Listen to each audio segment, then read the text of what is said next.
Morning, church family. Pastor Zack here, and I wanted to share a quick thought with you as I wrap up my devotions for this morning. I'm getting close to finishing the book of Genesis. I was in chapters 32 to 34 this morning, and it had to do with Jacob's experience with his brother Esau after being reunited with him after some time from being separated. We know that Jacob had deceived Esau and they didn't leave on great terms. He stole his brother's inheritance and kind of ran off with it, and a lot has happened since then. Well, I'm assuming you know the story. There's a good and beautiful reunion that happens between the two brothers, and it seems like even though he took Esau's inheritance, God was still good to Esau because Esau had more than enough, to live an abundant life, to live in prosperity. He even rejects Jacob's gift of so much of his flock, his herds, his economy, everything.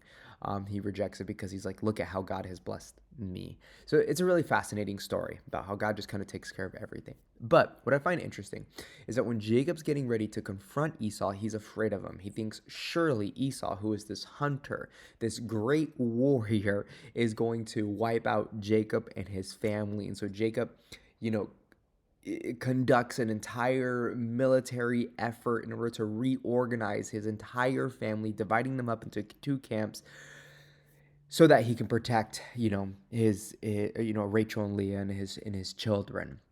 So it's quite a situation that he goes through. But what's really fascinating is no matter what he does, no matter we talked about last time, the life in the situation that he tries to secure for himself forcefully, Jacob knows in the end if it's not enough. If Esau chooses to go to war with him, he knows it's not going to be enough. And we know that Jacob isn't much of a mighty warrior.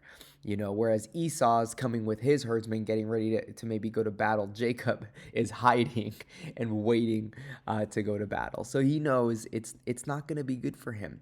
And like Jesus in the Garden of Gethsemane, Jacob finds himself alone at night. And I find it so interesting that it's oftentimes in the what people call the dark night of the soul, or through our darkest moments in life, is where God can get a hold of us. In my sermon this past Saturday, I shared that quote from C.S. Lewis where it says, God speaks to us in our joys, but shouts to us in our pains. And so in this situation, God was able to get a hold of Jacob.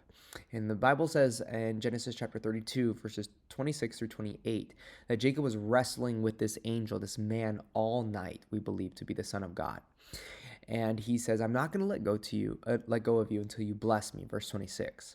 So in verse 27, the angel, the being, we believe the Son of God, responds by saying, what is your name? And he says, Jacob. And so he says to them, well, he says to Jacob, your name shall no longer be Jacob, but Israel, for you have wrestled with God and with man, and you have prevailed. Now we know that Jacob had not yet wrestled with his brother. He had not yet gone to war with him, but yet God has already said, you have been given the victory.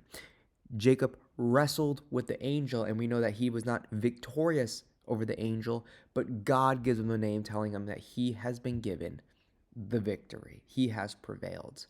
And one of the things that I think is very interesting about that word, striven, to strive, it means to contend, to wrestle with, and the word prevail means to endure, to continue on, is that the victory comes in the endurance and the wrestling, not necessarily in the accomplishing. So oftentimes we think that the life we want to secure for ourselves comes by our own effort, our own striving, and our own work. And not that God's not opposed to that, but what ultimately brings about God's desire will is our ability to continue to persevere, endure with Him, wrestle with Him in the darkness of night through the most difficult times of life. And it's in wrestling with Him, when it's enduring through those most difficult times, that God is able to shape us and make us into who He wants us to be. It's really all about character development. Pastor Gary talks about, a lot of times it's all about a relationship with Jesus, and that's absolutely true. And a big part of having a relationship with Jesus is so that way He can make us into who He wants us to be.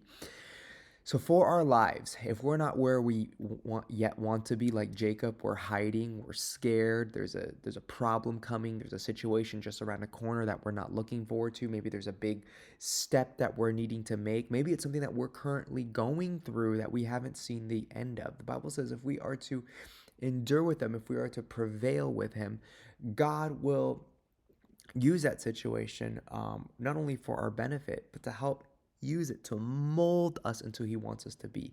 Jacob's blessing didn't come from him just getting victory over his enemy or his problems, but his greatest blessing came from a change of his identity.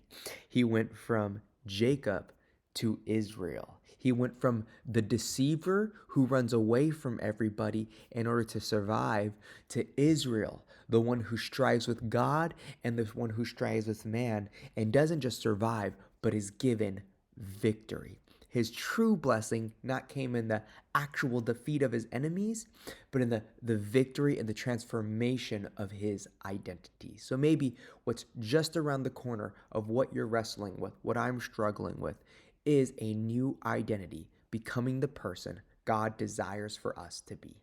Be blessed today.